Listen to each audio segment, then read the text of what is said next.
Buenas tardes a todos. Les agradecemos su presencia hoy en esta mesa temática centrada en el potencial de los instrumentos económicos públicos para financiar proyectos regionales en cambio climático. Para esta mesa tenemos a 4 ponentes. Primero, el señor Edgar Pebe, que es director ejecutivo de MINAM-CAF. También al señor Oscar Segovia, que es el gerente regional de recursos naturales de la región Tacna. Al señor Richard Talavera, el coordinador del programa de segregación en La Fuente de la Municipalidad Distrital de Alto Selva Alegre. Y a Pedro Alarcón, que es especialista de la Unidad de Gestión de Oportunidades Económicas de Foncodes. Sin más, voy a darle la palabra al señor Edgar Pebe. Los ponentes han preparado presentaciones basadas en 4 preguntas que se le compartió antes. La primera se centra en los criterios para escoger los instrumentos a utilizar. La segunda son los retos para acceder a los instrumentos escogidos. La tercera es cuán determinante fue la condición de cambio climático en la formulación de los proyectos. Y la cuarta, el potencial de los gobiernos regionales y locales para aprovechar los instrumentos existentes. ¿Quiere utilizar? ¿Quiere aparecer? Sí, ok, genial, no hay problema. Bien, buenas tardes a todas y a todos. Tal como me presentaron, soy Edgar Pebe, el director ejecutivo del programa MINAM-CAF. Es un programa relativamente nuevo en el Ministerio del Ambiente. Hasta el día de hoy el Ministerio del Ambiente era conocido como una institución netamente normativa, pero a partir del 2011-12 en adelante ya ha entrado a lo que es ejecución de programas y proyectos de inversión pública. Es toda una novedad. Un ministerio que había estado acostumbrado a la parte normativa en temas de gestión ambiental, en el tema ambiental, dar el paso para ejecutar proyectos no fue nada sencillo. No tenemos la experiencia del Ministerio de Transportes, de Vivienda, de Agricultura, que llevan una larga tradición en ejecución de proyectos. Pero ahí estamos.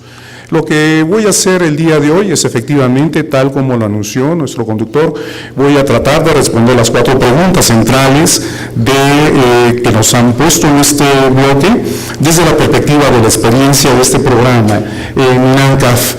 Dentro del Ministerio todavía nos llaman Programa Interoceánica Sur, y más o menos la historia va por ese lado. En primer lugar, cuando asumo la dirección ejecutiva de este programa en septiembre del año 2014, nos conocían al interior del programa como el Programa Interoceánica Sur. Para los que recuerden, en nuestro país a partir del año 2004 inició gestiones para construir una vía de integración con el Brasil y Bolivia. Es el Corredor Vial Interoceánico Sur, CEVIS en la jerga nuestra.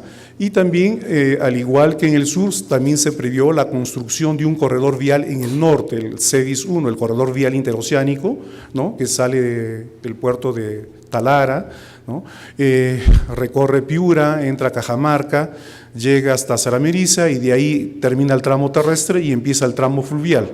Entonces, conecta de esta forma el Perú y Brasil. El corredor vial interoceánico central está todavía en proyecto. Y este programa y en el norte pudieran servir de buenos ejemplos de qué cosas se debe hacer bien, qué cosas no se deben hacer definitivamente, y digamos esa es la riqueza, la lección aprendida de este programa de inversión pública que compartimos con ustedes esta tarde. Tuvimos que cambiarnos de nombre. Programa Interoceánica Sur, teníamos como homónimo un programa, el concesionario, quien finalmente construyó y se encarga de administrar, operar y mantener este tramo de la carretera vial interoceánica del corredor, se llama también Corredor, Interoceánica Sur, pero está a manos de Odebrecht. Entonces, en la zona de trabajo había una confusión. Cuando a mí me preguntaban temas de Odebrecht. La verdad que nosotros no éramos los que nos encargábamos de la operación y mantenimiento de esta supervía. Entonces, estratégicamente decidimos ponerle desde una estrategia de marketing el nombre de programa MINAM+CAF. Esto surge porque este programa tuvo una primera etapa que corrió del año 2006 al 2009, ¿no? Y terminó mientras se construía esta vía. La vía recién se termina en el 2011 y bueno, CAF, que era uno de los financiadores del proyecto, dijo que era necesario financiar una segunda etapa porque justamente querían ver cuáles son esos efectos indirectos, positivos y negativos que tiene una vía de estas características en un país como el nuestro. Financiaron una segunda etapa que corrió del año 2013, que es en la fecha en que se firma el contrato de préstamo con la CAF, y en términos operativos, para que conozcan la larga historia y sirva de experiencia. Una cosa es que recién se case la pareja de recién casados está saliendo de la iglesia y nadie se ha preocupado dónde van a vivir. Lo que quiero decir es que el programa no tenía lo fundamental en el sector público, los documentos de gestión, manual de operaciones, plan de operaciones, que si bien es cierto estaban en un momento bastante embrionario, no eran suficientes como para iniciar. En el sector público, cuando se manejan recursos públicos, hay que tener bastante cuidado. Esa operación tomó casi 2 años. En mayo del 2015, recién oficialmente el programa inicia sus operaciones y con el nombre de MINAM más CAF, porque en la primera etapa, en ese tiempo no existía el MINAM aparece en mayo del 2008, se llamó, la gente lo llamaba así, el programa CAF INRENA, por los ejecutores. El ejecutor era el Ministerio de Agricultura a través del INRENA ya no existe, digamos, y cuando aparece el MINAM en el 2008, ya en el 2011 se dice, bueno, usted que ya existe, ya sabemos que tiene este papel, pero va a tener que empezar a ejecutar este programa. Y lo tomaron y lo hemos tomado como un gran desafío. Simplemente lo que voy a hacer es tratar de rápidamente encuadrar lo que hace el programa para tratar de responder las 4 preguntas que se nos han hecho esta tarde. Mi nombre está allí, ¿no? Tengo la dirección ejecutiva del programa desde el año de 2014, septiembre del 2014, hasta el día de hoy. Y no es una experiencia muy larga, toda vez que, como vuelvo a repetir, hemos iniciado nuestras operaciones en mayo del 2015. Existimos a partir de ese momento, es decir, cuando podemos hacer las transacciones vía los aplicativos informáticos del sector público, en este caso el CIAF. Entonces ya empezamos a circular vía CIAF, existimos. Y bueno, el programa básicamente, como les diría rápidamente, busca responder una gran pregunta: ¿cuál es el impacto que tienen vías de este tipo? Estamos hablando de un corredor vial que integra 2 países, ¿no?, sobre los ecosistemas andinos y amazónicos, sumamente frágiles, ¿no?, por donde atraviesa. El primer impacto, como decimos en las presentaciones que hacemos del programa, es haber colocado esta carpeta asfáltica o de concreto en medio de este territorio. Eso es un primer impacto, la ocupación del territorio por una infraestructura de esas características. Ese impacto directo tiene a su vez otros impactos, que son los que son materia de preocupación nuestra. Son de tipos sociales, ambientales, económicos, culturales, de todo tipo. Nos centramos por lo general en los aspectos sociales y ambientales de una infraestructura de estas características. Si algunos de ustedes conocen el punto de Iñapari, el pueblo de Iñapari en el Perú, está en la esquinita de Madre de Dios, es el último pueblo que tenemos o ciudad que tenemos en el Perú. De ahí ya viene a San Francisco de Asís, en Brasil. Desde Iñapari, los que concibieron este corredor dijeron: vamos a unir Iñapari con algún punto marítimo. La idea era facilitar el traslado de productos del Brasil para que utilicen un punto marítimo en el Pacífico y puedan llevar su producción, sus productos, en especial sus commodities más importantes, entre ellas la soya, y evitar pasar por el Canal de Panamá o el Estrecho de Magallanes. La alternativa parecía bastante atrayente y por eso se hizo este corredor. Tuve la oportunidad de trabajar en el Ministerio de Economía en ese tiempo, en el 2003-2004, justamente en la evaluación de este proyecto, ¿no? Los economistas como yo tenemos ya una metodología establecida, existía o existe hasta el día de hoy el Sistema Nacional de Inversión Pública, sujeto en este momento a una transformación bastante fuerte en este momento, y 10 minutos. Y bueno, el proyecto originalmente no fue aprobado, pero finalmente se hizo, ahí está. No podemos llorar ya sobre la leche derramada. Rápidamente, miren esto. Esto es Mazuco, Camino Mazuco, un partido de fútbol para los que practican este deporte dura 90 minutos. En 90 minutos se deforesta en la Amazonía el equivalente a 43 canchas de fútbol. Esta información es del 2011. Esta semana leí un artículo en Gestión y decían que la población migrante que está entrando al Braen, el nivel de deforestación es muchísimo mayor. Ahí tenemos un problema tremendo para los que han estado en las presentaciones de la mañana. Rápidamente, el tema de deforestación, ¿no? Es un principal contribuyente a lo que es cambio climático.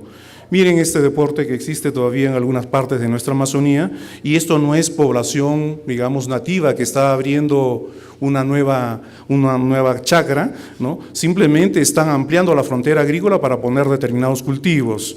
Con esto se va, imagínense, un ecosistema de llanura amazónica realmente importante. La quema de bosques es una causante de emisión de gases de efecto invernadero que influyen en el cambio climático. Miren esto, en la supervía que hemos hecho ya aparecieron estos lugares, son botaderos informales. Las vías también sirven para que ocurra esto. Si van desde Puerto Maldonado a Iñapari van a encontrar ya no problemas de esta magnitud, sino cerros ya de residuos sólidos, en especial por la aparición de los papayeros que se han empezado a asentar en esta parte de nuestro país.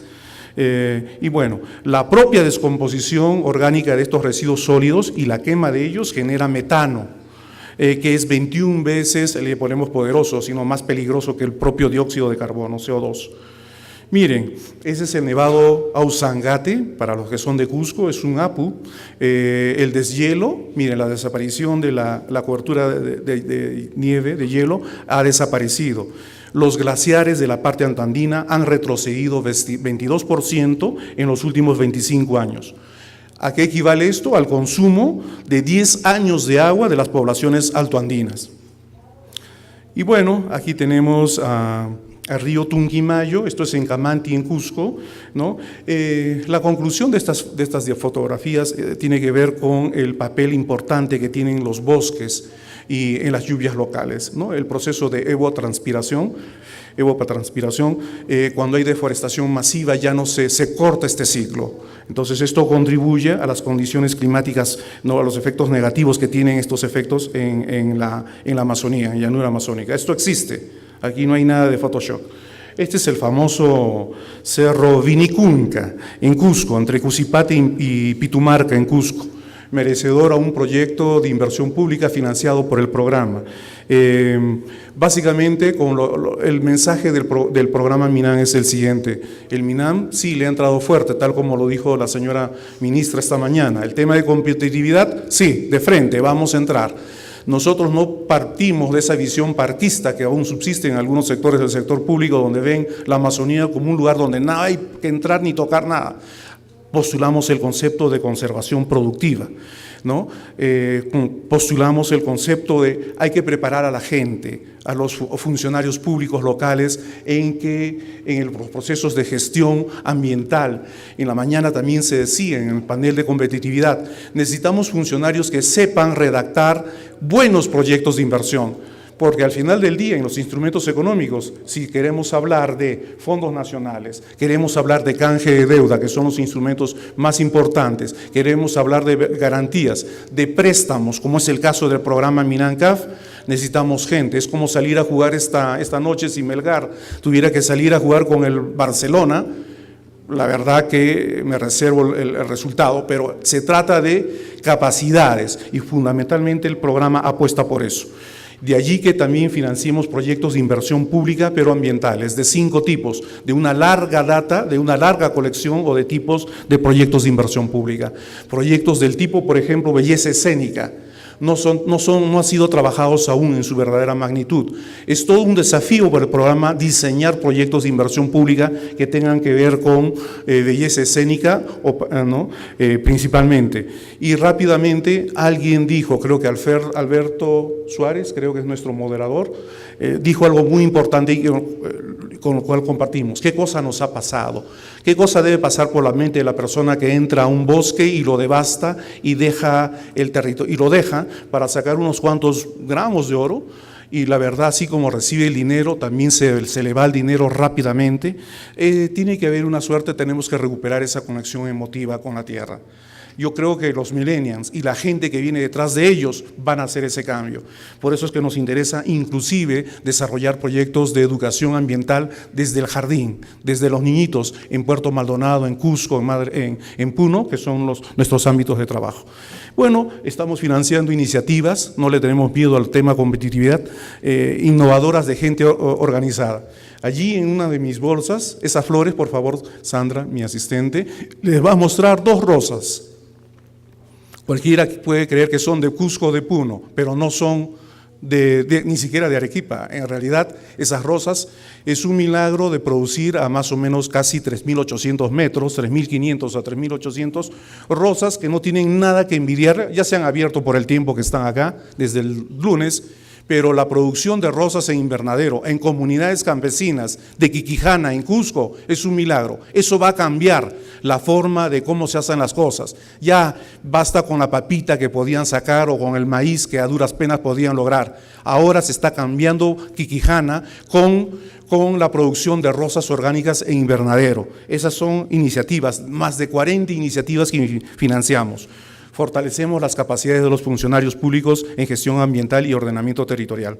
Y finalmente, para que no se olvide esto, registramos estas lecciones y proponemos políticas de Estado en todas las líneas de trabajo que tenemos como programa.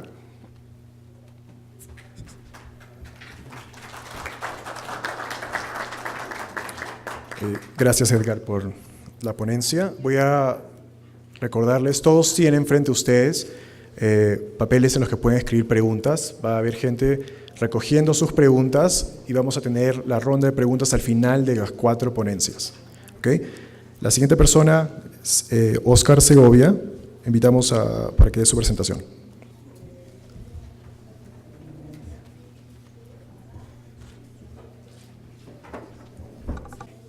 Sí, está bien. Bueno, en primer lugar, agradecerles la presencia en este momento. Mi nombre es Óscar Segovia, soy el gerente de Recursos Naturales del Gobierno Regional de Tacna, y en la presentación que hizo José Luis Ruiz, el asesor del MINAM, mencionó él justamente estos nuevos mecanismos de apalancamiento de fondos, en este caso del sector público, y él mencionó que Procompite justamente era uno de los mecanismos que también podía servirnos a nosotros para poder apalancar justamente este financiamiento. Yo les voy a contar en realidad lo que hicimos en Tacna. En Tacna ya lanzamos un Procompite y en realidad vendría a ser el ejemplo de lo que él manifestó más temprano.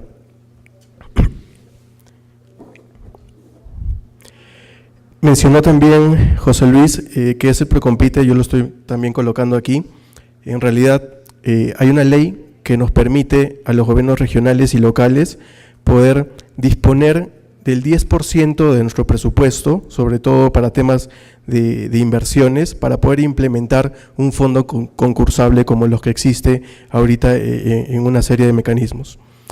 Pero la finalidad de este Procompite no solamente es colocar este fondo concursable, sino que es una iniciativa de apoyo a la competitividad, en realidad, ¿no? A la competitividad productiva. Ahora, obviamente para mejorar cadenas productivas que el mismo gobierno regional decide a implementar o a lanzar a concurso. Entonces estos fondos concursables en Tacna por primera vez en el año 2015 se plantearon y se escogieron 4 cadenas productivas. Se destinó solamente 2 millones de soles como una primera iniciativa, no fue un monto muy grande, y se designó o se distribuyó en 4 cadenas productivas: recursos hidrobiológicos, confecciones textiles, carpintería de madera, camélidos sudamericanos. Pero hasta allí no hay nada novedoso, o sea, sigue siendo un Procompite, sigue siendo dentro del marco de la ley, y esto no nos habla en realidad de dónde entra el tema de cambio climático aquí, ¿no? Y este es lo que coloco al final, es una de las frases que el gobernador regional de Tacna hace justamente en el lanzamiento del Procompite en julio del 2015. Y él menciona que vamos a crear poco a poco, de una manera sostenida, el objetivo es que los peldaños de nuestra escalera no se acaben nunca. Entonces, teniendo ya la aprobación de contar con un Procompite regional, que ya de por sí es complicado contar con esa decisión, se pretendió darle una connotación especial a este Procompite y lo llamamos Procompite Verde. ¿Por qué? Porque se decidió que un porcentaje de estos 2 millones, o sea, no todo, sino un porcentaje de estos 2 millones que fue el 20%, destinarlo, del monto total, destinarlo a proyectos ecoproductivos o a planes de econegocios, ¿no? Como ya también lo hemos venido mencionando. Entonces, más o menos se estaba previendo que 400.000 soles de este monto total iban a ser para proyectos de esta índole. Entonces, se planteó formular planes de econegocios en función a estas 4 cadenas. Si volvemos a las 4 cadenas nuevamente, estamos hablando de recursos hidrobiológicos, confecciones textiles, carpintería de madera y camélidos sudamericanos. ¿En dónde de estas 4 cadenas podríamos entrar directamente a formular planes de econegocios? Entonces, el Procompite Verde se da como una iniciativa del gobierno regional con el objetivo de desarrollar y financiar este tipo de proyectos, ¿no? Que obviamente aporten al desarrollo sostenible y a la conservación de la diversidad. Ahora, es complicado poderle decir a una asociación productiva o alguna comunidad campesina que esté asociada, hazme un proyecto ecoproductivo o hazme un proyecto ecoeficiente o un econegocio. Entonces ahí es donde entró la Gerencia de Recursos Naturales y el Gobierno Regional a apoyarlos a formular justamente estos proyectos.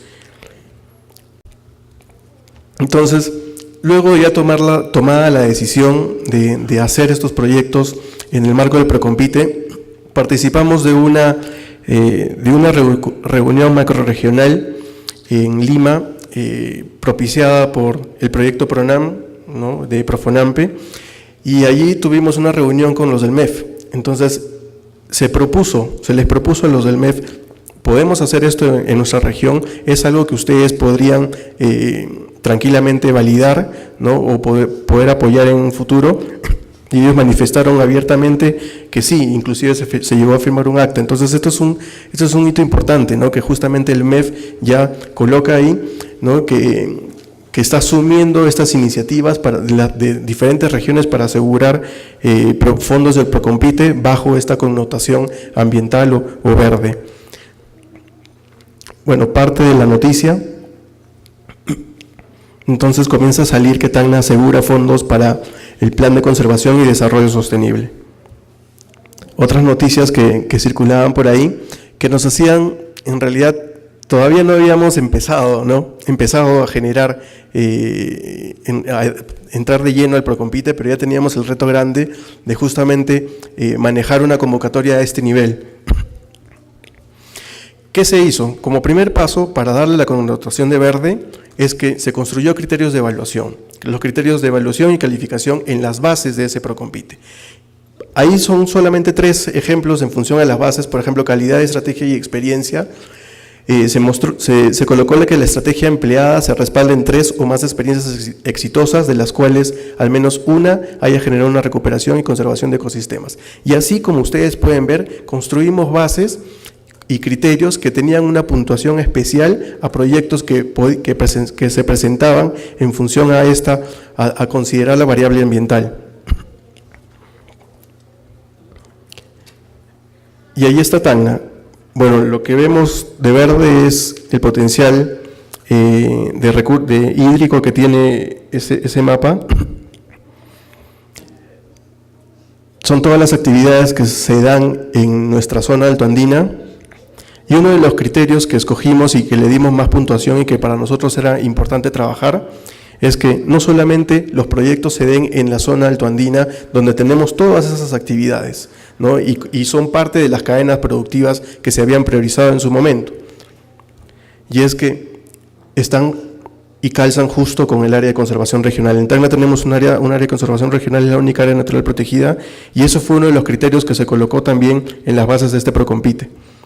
Y esos son los proyectos ganadores. Después de una serie de elecciones y una serie de cosas, 18 proyectos fueron los beneficiarios en total, de los 2 millones que les manifiesto. Y 5 proyectos fueron proyectos verdes en el ámbito, y se dieron en el ámbito del área de conservación regional Vilacota-Maure. Ese es el nombre de los proyectos, y como ustedes pueden ver, por ejemplo, el primero, mejoramiento de la capacidad productiva de vicuña de la Asociación de Criadores de Vicuñas de Cayapuma, de la comunidad de Maure. El otro tiene que ver con fibra de alpaca, el otro tiene que ver con un incremento de rentabilidad de fibra y carne de alpaca, cultivo de truchas, de una asociación y otra en una represa. En total, se llegaron a apalancar 565,000 soles. Superamos los 20%, el 20% inicial que habíamos previsto. Esos son los ganadores. ¿Y qué buscaban los proyectos? Esto es muy rápido. Y está sacado de los proyectos en sí, no es algo que yo haya colocado. Por ejemplo, uno de ellos, el de vicuña, buscaba el aprovechamiento de especies silvestres con mejor adaptabilidad a su entorno, reduciendo el impacto sobre ecosistemas altoandinos, bofedales, etc. El tema de truchas, obviamente hacerlo bajo una producción controlada como alternativa económica frente a la vulnerabilidad alimenticia de los camelios sudamericanos a consecuencia de la desertificación, obviamente por falta de lluvias, e impulsar un manejo eficiente del agua para todo el proceso de crianza de truchas. Un adecuado manejo de especies de ganado doméstico, obviamente había que plantear en el proyecto en sí, incorporar técnicas de rotación de bofedales, hacer uso eficiente de la vegetación, desarrollar faenas para los canales rústicos y zanjas de infiltración, por ejemplo. Este tipo de cosas en un proyecto productivo no se consideraban. La gente de la zona y los asociados allí llevan a cabo su actividad ganadera, ¿no? Entonces, el plus de este proyecto y el tema adicional y el tema ambiental justamente está en estas cosas, en que ellos incorporen a su actividad variables ambientales, como el tema de canales rústicos, zanjas de infiltración, manejar el recurso hídrico, manejar la cobertura vegetal, que antes no lo colocaban, ¿no? Y termino con esta diapositiva para mostrarles que en realidad lo del Procompite Verde en Tacna no parte de una idea aislada, sino viene siendo parte de un proceso llevado a cabo en el marco de incentivar actividades económicas con esta variable ambiental. Y este es un programa de actividades económicas sostenibles como se dan en todas las áreas naturales protegidas, se hizo en la CR Vilacota-Maure y que fue el punto de partida para después hacer un escalonamiento a lo que hoy tenemos como Procompite Verde en Tacna, ¿no? En realidad estamos hablando del lema que dice este interclima, que es competitividad y desarrollo frente al cambio climático. Muchas gracias. Gracias, Oscar. Quiero recordarles a los panelistas que tienen 10 minutos, entonces tratemos de cerrar un poco más rápido. Sé que comenzamos un poco tarde, pero también queremos darle tiempo a la audiencia a tener preguntas, ¿ok?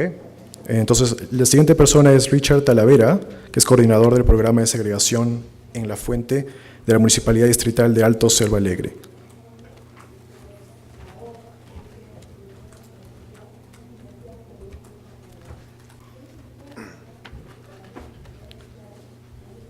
Buenas noches ya. ¿Qué hora es? Sí, buenas noches. Mi nombre es Richard Talavera, soy abogado y bueno, trabajo en la Municipalidad de Selva Alegre y quiero compartirles un poco cómo hemos ido utilizando el plan de incentivos a través del tiempo para potenciar el trabajo de segregación en La Fuente. El programa en sí empezó en el año 2011. Empezamos analizando un tema específico que era ver cómo estaba distribuido o cómo se estaba desarrollando el trabajo de segregación en La Fuente, muy aparte del tema de limpieza pública, ver quiénes trabajaban, el tema de los botaderos informales, las personas, cuál era su mecanismo. Empezamos formando, bueno, se empezó en esa época, yo no estaba en la municipalidad, se empezó formando un grupo de especialistas que determinaron que en el botadero informal que tenía Selva Alegre hace años, había una persona, un capataz que contrataba alrededor de 20 personas 20 personas que iban y hurgaban en condiciones infrahumanas en los residuos sólidos para poder recolectar los materiales que se pueden reciclar y poderlos negociar. Esta persona los transportaba, los llevaba y les pagaba su jornada diaria.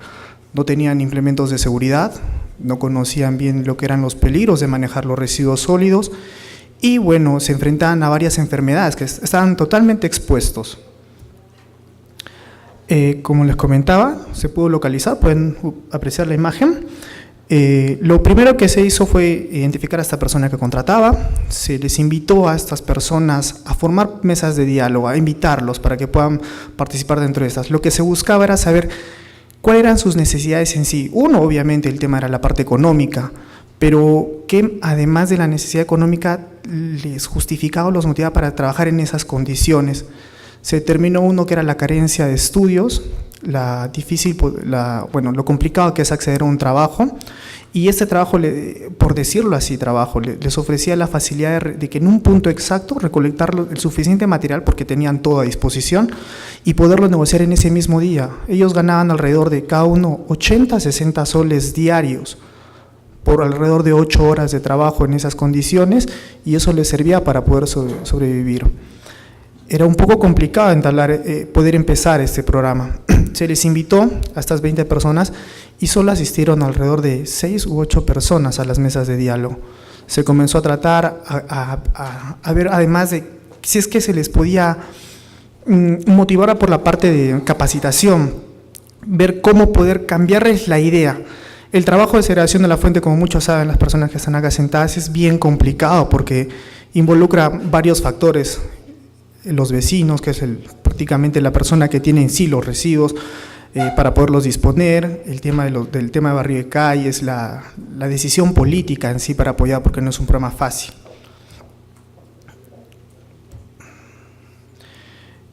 Después de estas mesas de negociación y poder saber cuáles eran sus necesidades, se les ofreció hacer trabajos en sí. Tenemos una foto actualizada, bueno, ahí tenemos alguna parte de los recicladores que la forman, pero nosotros empezamos con 2 recicladores en el año 2011. 2 recicladores que aceptaron y se les capacitó, se les hizo un tema de inversión, se analizó bien a las personas y a los perfiles de personas que podían capacitarlos en el tema de manejo de residuos sólidos, saber cómo poder trabajar, no meterse en sí cuando encuentran pequeños grupos de basura y poder escarbar para poder sacar más material. La idea era cambiarles esa idea, la idea era darles un trabajo digno, el trabajo digno de poder recolectar residuos sólidos, que es una actividad noble por el tema de lo que ahora se está viviendo, el impacto climático, el tema de la labor en sí, de poder reutilizar, reciclar y segregar, que son parte importante de nuestro programa. En este cuadro podemos apreciar más o menos cómo empezó la municipalidad. Tenemos el número de predios inscritos en el año 2011, la cantidad, el porcentaje de participación de las viviendas, los habitantes y bueno, los pesos se va desglosando. Estos 2 recicladores cuando empezaron obviamente tenían un poco de timidez, vamos a decirle, para poder afrontar a la población. La población es un poco reacia a aceptar este tipo de programas porque como ellos disponen, algunos negocian sus residuos. Nosotros no compramos residuos, el programa en sí correctamente prohíbe la compra. Lo que se busca es que el vecino entre en conciencia y pueda otorgar sus residuos. Adicionalmente a ello se tuvo la decisión de que apoyaran 9 promotores ambientales, 2 recicladores, 9 promotores correctamente capacitados, con facilidad de palabra y con la actitud de poder entablar una conversación, un diálogo con la población. Se empezó a hacer el trabajo, fue difícil porque obviamente estas personas que salían de los botaderos informales se enfrentaban a la dura realidad de lo que era ya no ganar lo que tenían, sino tenían que ampliar, tenían que luchar y les costaba más. Se le pudo emplear el trabajo, se ha ido desarrollando se ha implementado. Actualmente ya contamos con 12 recicladores y 2 asociaciones correctamente formalizadas. Se ha ido mejorando y potenciando, pero ya el tema no va solamente de los residuos y los vecinos, sino también hay que mejorar la calidad de vida de la ciudadanía. ¿Qué es lo que se ha visto y qué es lo que se ha prevenido o analizado? Implementar contenedores diferenciados, contenedores para residuos sólidos originados en viviendas. Ojo, no se puede arrojar compostaje en ellos. El tema del material reciclado, como pueden apreciar lo que es la tapa amarilla, y el tema de los contenedores soterrados. Mejora el tema de recolección. Muchas personas podrían decir que con este plan se buscó lo que es reducción del tema de la emisión de residuos o el tema del trabajo que se realiza en calles. No, se ha aumentado. ¿Por qué? Porque ahora la población ya no arroja sus residuos a la calle. Ya todo está contenerizado y el trabajo se ha aumentado. Ahora lo que se busca es cambiarles el chip de que utilicen correctamente los contenedores. Para mejorar ello, se ha implementado un lavacontenedores para ya no generar puntos infecciosos. Y bueno, esto es más o menos un cronograma de gastos. Selvaler es un distrito periférico que tiene torrenteras. Antes se arrojaba y los desechos. Acá tenemos un cuadro de cómo se ha ido reduciendo las campañas de limpieza de torrenteras en campaña de lluvias y lo que se realiza todo el año. El impacto ha sido positivo. Se puede decir que prácticamente gracias al plan de incentivos y al trabajo que se ha ido desarrollando se puede hacer un trabajo ecosostenible y con vistas a mejorarlo. Eso sería todo. Muchísimas gracias.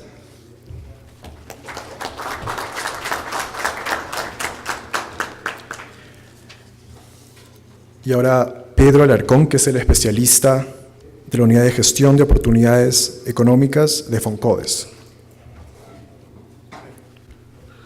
A ver, de todo, muy buenas noches. Me llamo Pedro Alarcón.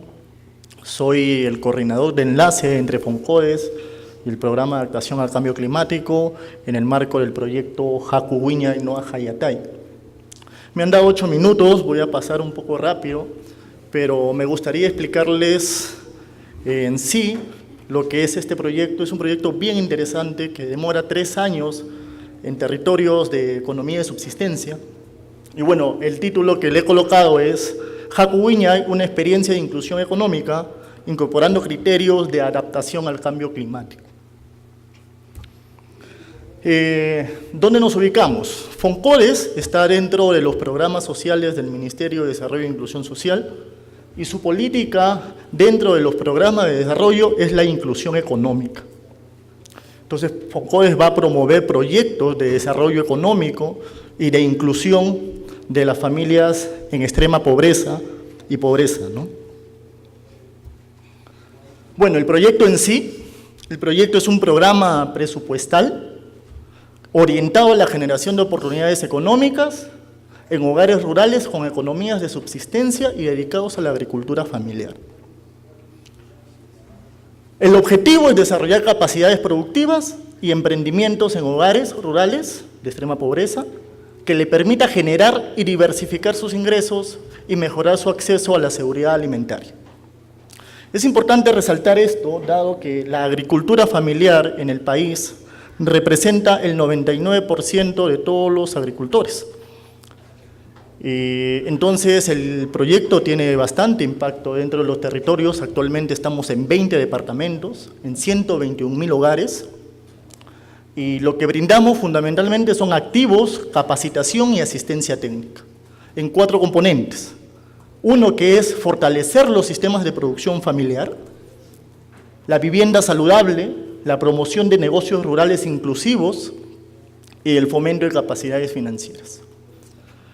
Dentro de cada componente, las tecnologías que en promedio desarrollamos es sistemas de riego tecnificado a nivel familiar, biohuertos, abonos orgánicos, manejo de crianza de animales menores, cultivos andinos, y en vivienda saludable lo que es la cocina mejorada, el agua segura y manejo de los residuos sólidos. Y algo también interesante dentro de la experiencia es el acondicionamiento de los espacios de vivienda. ¿Qué significa esto? Significa que en la sierra nosotros enseñamos a las personas, a las familias, a mejorar sus condiciones de habitabilidad.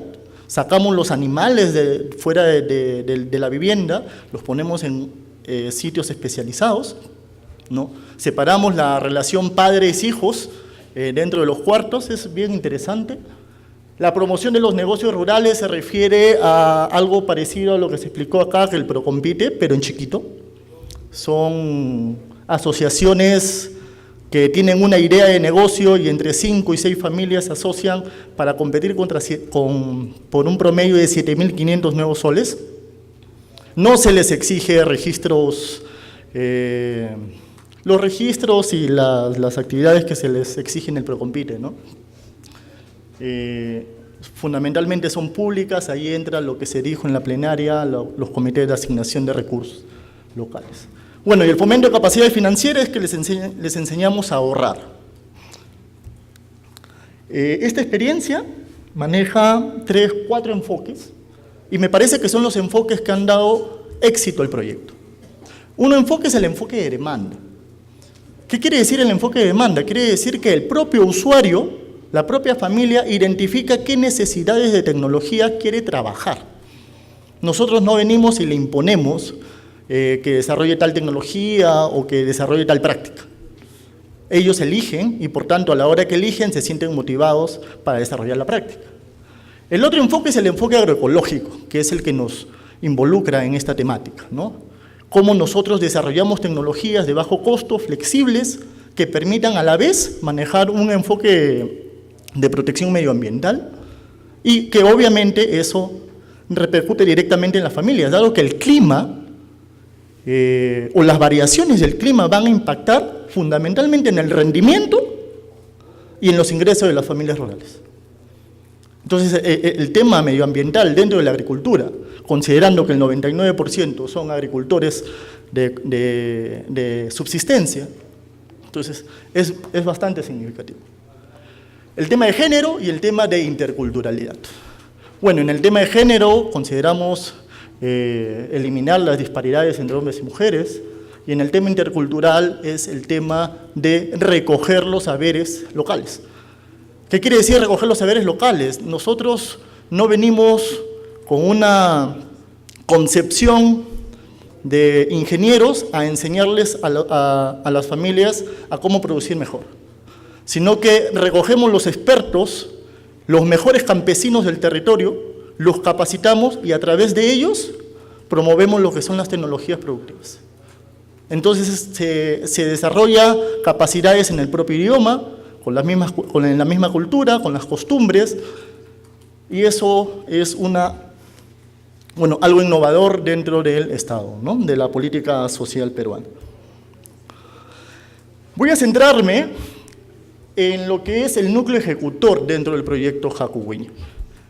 También se dijo que en la plenaria que nos antecedió, el modelo núcleo ejecutor, y este es un modelo clave, porque es lo que nos va a permitir no solamente implementar, sino lo que nos va a permitir la sostenibilidad del proyecto en los territorios rurales. Si ustedes observan, el núcleo ejecutor va a ser una agrupación de familias, entre 100 y 400 familias, o sea, es una organización de primer y segundo nivel. Primer nivel, 100 familias, segundo nivel, 400 familias. Y cada una, en asamblea comunal, escogen a sus directivos. Escogen quiénes van a gestionar los recursos. Foncoles no gestiona recursos, lo gestionan las propias comunidades, en sus asambleas eligen a sus consejos directivos y estos consejos directivos son los que implementan el proyecto durante los 3 años. He puesto ahí más o menos cómo es la figura. Foncoles supervisa, acompaña, brinda asistencia técnica y ellos son los que implementan en realidad la propuesta. La segunda pieza clave de esta experiencia es el trabajo o metodología de campesino a campesino, que es lo que les estaba diciendo en base al enfoque de interculturalidad, que es el actor Yachachic. El Yachachi es el campesino experto que sabe y enseña tecnologías. Y por tanto, la tecnología que nosotros implementamos, o mejor dicho, los activos que nosotros implementamos, se vuelven medios. Y lo fundamental es el desarrollo de capacidades. Lo que decía mi expositor ¿cómo te llamas? Disculpa. Richard, que es cambiarles el chip, ¿no? Nosotros buscamos que a través de los yachachis las familias generen buenas prácticas agropecuarias, tratando de cambiar sus formas de producir a través de sus propias costumbres. Entonces la tecnología no es el fin, o mejor dicho, los activos no son los fines, sino es un medio para el logro de los objetivos. 1 minuto. Bueno, voy a pasar rápido. Ahí tenemos las tecnologías que desarrollamos: pastos, fitotoldo, abono orgánico, biohuerto, riego por aspersión, cocina mejorada, negocios inclusivos, fomento de capacidades financieras. ¿Qué es lo que quiero explicar con esto? Eso es el proyecto en sí. Pero el proyecto en sí tiene un abordaje al tema medioambiental, a los impactos del cambio climático, a través de un convenio que nosotros desarrollamos con el Programa de Adaptación al Cambio Climático a través del BETAS. Un convenio que se desarrolla desde el 2013 al 2016, que fortalece el enfoque agroecológico dentro de las tecnologías que se desarrollan en el proyecto y que lo institucionaliza. ¿Qué quiere decir? Que empezamos en piloto y después nos hemos ampliado a nivel nacional, ¿no? Participaron FONCORES, participó el BETAS, participó PREDES, la Asociación Libélula, sobre 4 aspectos, ¿no? Uno es capacitación a los equipos técnicos, tanto FONCORES como las regiones, las unidades territoriales de los departamentos, asistencia en campo y acompañamiento a estos expertos locales sobre temas de impacto ambiental, incorporación de estos criterios en instrumentos de gestión, en nuestras guías, en nuestros procedimientos de cómo nosotros vamos a desarrollar la propuesta del Haku Wiña, y lo otro es el monitoreo del impacto adicional. ¿Cuánto de todo el trabajo que se ha desarrollado con el convenio ha logrado hacer los márgenes diferenciales entre proyectos que no tienen este criterio y los proyectos que sí tienen estos criterios de adaptación al cambio climático? Entonces, bueno, esto ya lo voy a pasar, ustedes ya lo saben, existen en la sierra altas temperaturas, existe una reducción de la temporalidad de las lluvias, disminución y pérdida de la cobertura vegetal y las sequías prolongadas. Quiere decir que los cambios climáticos impactan en el rendimiento y en los ingresos de las familias. Y por tanto, abordar proyectos de desarrollo local tiene que ver o tiene que considerar exclusivamente lo que es los impactos medioambientales. Lo que ya les he dicho, 2013-2016 hemos tenido un proceso de escalamiento, el PAC ha brindado capacitación, acompañamiento a especialistas. Estos son materiales que hemos logrado desarrollar en el marco de las 6 tecnologías que hemos trabajado con ellos, que es sistemas de riego, biohuertos, siembra y manejo de pastos, crianza de cuyes, producción de abono orgánico y siembra y cosecha de agua. Y para estos materiales técnicos hemos desarrollado videos educativos y programas radiales. Bueno, quiero explicar ya para terminar una experiencia de estas actividades innovadoras dentro de lo que es FONCOES, porque nos permitió a nosotros escalar en nuestro marco de tecnologías que ofertamos, que es el tema de la siembra y cosecha de agua. Gracias a la experiencia con el PAC hemos logrado adaptar y introducir esta tecnología dentro de la oferta de tecnologías que ofrece el proyecto, y ahí estoy poniendo la experiencia que se desarrolló en Cusco y la experiencia que se desarrolló en Cotaruce. Esas son las cochas que se han logrado. Hemos logrado al final tener 242 sistemas integrales de siembra y cosecha de agua a través de concursos en pocos meses. Estamos hablando de 3-4 meses nada más, por la propia estructura organizativa que tenemos a nivel de núcleos ejecutores, a través de Yachachis, y recogiendo la estructura organizativa de las propias comunidades. Ya. Y voy a terminar, ya que me cortan, con las conclusiones. 4 conclusiones. La fundamental es que el proyecto Haku Wiña es un proyecto que puede ser replicado por los gobiernos locales y las organizaciones privadas. Esta experiencia se puede adoptar a nivel territorial y ya hay gobiernos locales y empresas privadas que lo están recogiendo. La incorporación de criterios de adaptación al cambio climático en el ámbito local debe estar enmarcado en las necesidades económicas y culturales de los usuarios. Nosotros, para promover lo que es adaptabilidad al cambio climático, tenemos que promoverlo recogiendo estas necesidades. No podemos desligarlas, porque si no, no se vuelven sostenibles. Tercero, toda inversión de desarrollo e inclusión debe estar en el marco de una estructura organizativa local. Eso también es algo obvio, ¿no? O sea, no podemos entrar con una propia estructura cuando las comunidades tienen su propia dinámica, sus propias costumbres y sus propias formas de tomar decisiones. Y cuarto, un elemento novedoso fue el tema de la tecnología de siembra y cosecha de agua. Muchas gracias, espero haber sido un poco didáctico, perdonen la premura. Gracias. Entonces, le agradecemos su presencia hoy, lamentamos que sea una premura, pero queríamos darle la oportunidad a los 4 panelistas de exponer sus ideas.